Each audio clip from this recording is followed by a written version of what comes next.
As a teenager क्या आपको ऐसा लगता है कि लोग आपका फ़ायदा उठा रहे हैं, या आपको ऐसा लगता है कि आपको जो रिस्पेक्ट, जो इम्पोर्टेंस मिलनी चाहिए वो नहीं मिल रही है, या कोई आपको देख ही नहीं रहा है, लाइक यू आर इनविजिबल?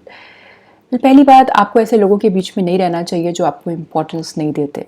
पर हमेशा अगर ऐसे ही हो रहा है, आप जहाँ भी जा रहे हैं लोग आपको ऐसे ही ट्रीट कर रहे हैं, तो फिर इसका सीधा मतलब है कि आपको ऐसे सिग्नल्स मिल रहे हैं, आपको साइंस मिल रहे हैं कि आपको नए बिहेवियर्स अडॉप्ट करने की ज़रूरत है, ताकि लोग आपको देखें भी और आपको नोटिस भी करें और आपकी रिस्पेक्ट भी करें।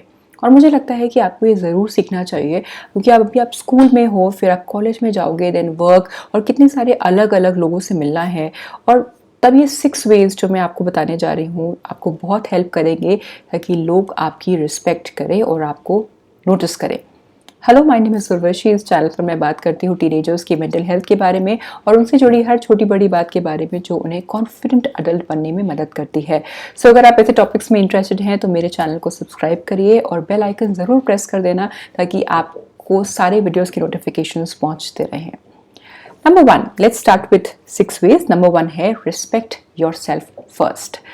हम सबको खुद की रिस्पेक्ट करनी चाहिए और खुद से प्यार करना चाहिए। कितनी बार ऐसा होता है कि छोटी छोटी गलतियों के लिए हम अपने आप को मन में ही कितना कर्ज कर देते हैं। एक, मैं नहीं कर सकती, या मुझसे नहीं होता, मेरे बस की बात नहीं है, या मुझसे तो हमेशा यही गलती हो जाती है। अपने बारे में अच्छी बातें सोचनी चाहिए, ताकि आपके माइंड में आपको लेकर एक बहुत ही पावरफुल इमेज क्रिएट हो जाए। जब आप अपने आप को बिना मिरर के देखना चाहें, इमेजिन करना चाहें, तो आपकी वो थकी हारी और उदास सी इमेज नहीं, एक बहुत ही स्ट्रॉन्ग, एक बहुत ही पावरफुल और एक हंसती हुई इमेज आपके माइंड में आनी चाहिए। मैंने हैप्पीनेस एडवांटेज के ऊपर एक वीडियो बनाया था, जिसमें मैंने इंटरनल लोकस ऑफ कंट्रोल की बात की थी। लोकस ऑफ कंट्रोल का मतलब होता है कि आपका अपनी लाइफ पर कितना कंट्रोल है, इसके बारे में आपका क्या बिलीफ है। आप क्या सोचते हैं कि आपकी लाइफ में जो चीज़ें होती हैं वो आप कंट्रोल करते हैं, या फिर वो एक्सटीरियर कंट्रोल हो रही हैं। तो जिन लोगों का इंटरनल लोकस ऑफ कंट्रोल होता है, वो ये मानते हैं कि उनकी लाइफ, उनके एक्शंस, उनकी एबिलिटीज़ और उनकी ही गलतियों से इन्फ्लुएंस होती है। इसका मतलब है कि अगर कुछ सही नहीं है तो पावर आपके पास है ना, आपके हाथों में है कि आप उसे चेंज कर सकते हैं। तो ये तो पॉजिटिव बात हुई, इंटरनल लोकस ऑफ कंट्रोल। सो आप ये कैसे कर सकते हैं? सबसे पहली चीज़, लर्न टू से नो। सिर्फ उन लोगों से रिलेशनशिप या फ्रेंडशिप बनाइए जो आपको वैल्यू करते हैं, और उन्हीं लोगों के आसपास रहिए जो आपका फ़ायदा नहीं उठाते। आपके रियल फ्रेंड्स हैं, आपकी रियल वेल विशर्स हैं। आपकी प्रायोरिटीज़ देखिए कि आपके लिए इस वक्त क्या इंपॉर्टेंट है। तो अगर आपका कल टेस्ट है और आपने उसके लिए अच्छे से प्रिपेयर नहीं किया, और आपको पता है कि आपको और पढ़ने की ज़रूरत है, बट आपके सारे फ्रेंड्स आपको खेलने के लिए बुला रहे हैं क्योंकि उनकी प्रेपरेशन पूरी हो चुकी है, तो यू हैव टू से अ नो। ये सोचने की ज़रूरत नहीं है कि आपके फ्रेंड्स को बुरा लगेगा, कल जब आपके मार्क्स खराब आएंगे तो आपको कैसा लगेगा, ये सोचना ज़्यादा इम्पॉर्टेंट है। तो यहाँ ना कहने में कोई दिक्कत नहीं है, क्योंकि आपने खुद को पहले रखा। और सबसे इम्पॉर्टेंट बात जो आपको जाननी चाहिए कि आपकी हैप्पीनेस, आपकी खुशी आप खुद क्रिएट करते हैं। आपकी हैप्पीनेस सिर्फ आप पर डिपेंड करती है। ये भी सेल्फ रिस्पेक्ट का ही एक फॉर्म है। Number 2, set clear boundaries. आपके आसपास के लोगों को पता होना चाहिए कि आपकी बाउंड्रीज क्या हैं, आप क्या अलाउ करोगे और आप क्या नहीं अलाउ करोगे। सपोज आपका कोई फ्रेंड है जो आपको किसी पेट नेम से बुलाता है, जो आपको बिल्कुल भी पसंद नहीं है, पर क्योंकि वो आपका फ्रेंड है आप उसकी बात को इग्नोर कर रहे हो। आप उसे मना करते हो पर वो नहीं मानता, पर आप असर्ट नहीं करते, क्योंकि आपको लगता है कि ये एक छोटी सी बात है और उसका पहाड़ बना रहे हो आप। पर यहाँ आप अपने फ्रेंड की केयर तो कर रहे हो, उसके बारे में सोच रहे हो, पर क्या वो आपके बारे में सोच रहा है? क्या वो आपकी रिस्पेक्ट कर रहा है? देखिए, रिलेशनशिप कोई भी हो, रिस्पेक्ट होना बहुत ज़रूरी है। वो आपकी रिस्पेक्ट नहीं करता क्योंकि आपके मना करने के बाद भी वो नहीं मान रहा है। तो यहाँ क्योंकि आप अपनी रिस्पेक्ट करते हो, it's better that you set some boundaries और अपने फ्रेंड से बात करो। अब बहुत ही क्लियरली, काइंडली, अच्छे से बट क्लियरली उसे कन्वे करो कि आप ऐसा बिहेवियर टॉलरेट नहीं करोगे, आपको नहीं पसंद है। यहाँ पर आपने खुद को पहले रखा, आपने खुद की रिस्पेक्ट करी, इसीलिए अगला भी आपको रिस्पेक्ट करेगा। पॉइंट नंबर 3 है, don't be nice all the time. देखिए, अच्छे बने रहना कौन नहीं चाहता। आप खुश हो तो सबके साथ अच्छे से बात करना, अच्छे से रहना बहुत अच्छी बात है, पर अगर आप ही खुश नहीं हो तो अच्छे बने रहना, वरना और लोग क्या सोचेंगे। Bad idea. आपको पता नहीं है पर बहुत सारे लोगों को ऐसा लगता है कि वो आपका बहुत आसानी से फ़ायदा उठा सकते हैं क्योंकि आप अच्छे हो।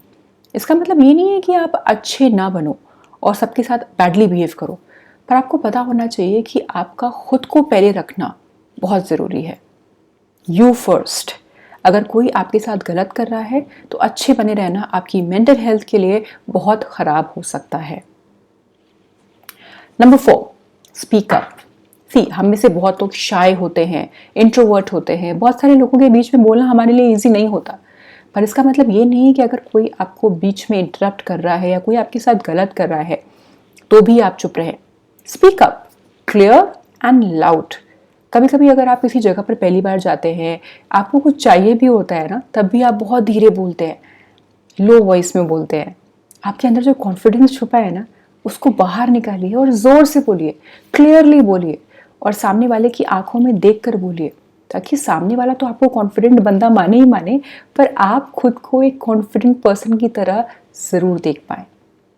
नंबर 5 है, don't say sorry when it's not your fault. See, कभी कभी हम कुछ ऐसे रिलेशनशिप से फंस जाते हैं ना कि हमारी गलती ना होने के बाद भी हम हमेशा सॉरी सॉरी करते रहते हैं और सिर्फ एक बार नहीं, बार बार सॉरी बोलते हैं। कभी आपने सोचा है कि जब आप बार बार सॉरी बोल रहे हैं तो आप खुद की सेल्फ रिस्पेक्ट डाउन कर ही रहे हो, पर जो अगला बंदा है ना, वो आपको फॉर ग्रांटेड लेना स्टार्ट कर रहा है। आपकी सॉरी की कोई वैल्यू ही नहीं है, वो ख़त्म होती चली जा रही है। इसलिए सॉरी तभी बोलिए जब आपको पता है कि आपने किसी के साथ कुछ गलत किया है और आपकी गलती है। या बहुत सारी बातों पे हम सॉरी बोलते हैं, जैसे किसी ने हमसे कोई फेवर मांगा और हम नहीं दे पाए, हमारी कोई मजबूरी थी, तो हम सॉरी बोलते हैं, सॉरी यार नहीं हो पाया, और उसके लिए गिल्टी फील करते हैं। नहीं, आपसे नहीं हो पाया, इट्स ओके, फेवर था, आप मना कर सकते हैं। अगर किसी ने कुछ कहा और आप उससे अग्री नहीं करते, you say sorry I don't agree. No, you don't have to be sorry because you don't agree. It's okay, आपका अपना ओपिनियन है, तो डोंट से सॉरी। हर बार हर जगह सॉरी बोलना ठीक नहीं है और बार बार बोलना तो बिल्कुल भी ठीक नहीं है। नंबर 6 पे आते हैं, कॉन्फिडेंट बॉडी लैंग्वेज। ये एक पॉइंट है जो मुझे लगता है कि बहुत इंपॉर्टेंट है और बहुत सारे लोगों को जानना चाहिए कि आप कैसे चल रहे हैं, कैसे बैठ रहे हैं, कैसे खड़े हैं। आपकी बॉडी लैंग्वेज आपका कॉन्फिडेंस लेवल्स के बारे में सब कुछ बता देती है। ये लोगों को बता देती है कि आपका फ़ायदा वो उठा सकते हैं या नहीं, यू नो। तो हमेशा अपने शोल्डर्स को ऐसे उठाकर सीधा और सामने देखकर चलिए। ऐसे लोग नीचे देखकर चलते हैं रोड को, नहीं, you have to look in front. हाँ, अगर आप बैठे हुए हैं तो आपकी जो स्पाइन है that should be straight, not like this, people sit like this, no, आपको ऐसे नहीं बैठना है। जब आप खड़े हुए हैं तो हाथों को ऐसे फोल्ड करने की बजाय keep it on the sides, sides में रखिए। अगर आप बैठे हैं तो टेबल पर रखिए, राइट। और हमेशा अपने फेस पर एक बहुत ही वाइब्रेंट सी, बहुत ही खूबसूरत सी स्माइल रखिए। बात करते वक्त अपने हाथों को थोड़ा बहुत आप मूव कर सकते हैं, मूव करना चाहिए, मैं भी मूव करती हूँ। इससे आपका कॉन्फिडेंस, आपको खुद भी कॉन्फिडेंस आता है और अगले को भी लगता है कि यू नो आप कॉन्फिडेंट हैं और आप अट्रैक्टिव भी लगते हैं। सो क्या आप भी डिसरिस्पेक्टेड फील करते हैं, या आप बहुत सॉरी ज़्यादा बोलते हैं, या आपने अभी रियलाइज़ किया कि आप सर झुकाकर चलते हैं? वेल, क्या आप ये टिप्स यूज़ करेंगे? कमेंट सेक्शन में शेयर करिए, और अगर आपको ये वीडियो हेल्पफुल लगा तो do click the like button and share it with someone you think needs to watch this. Thank you for watching.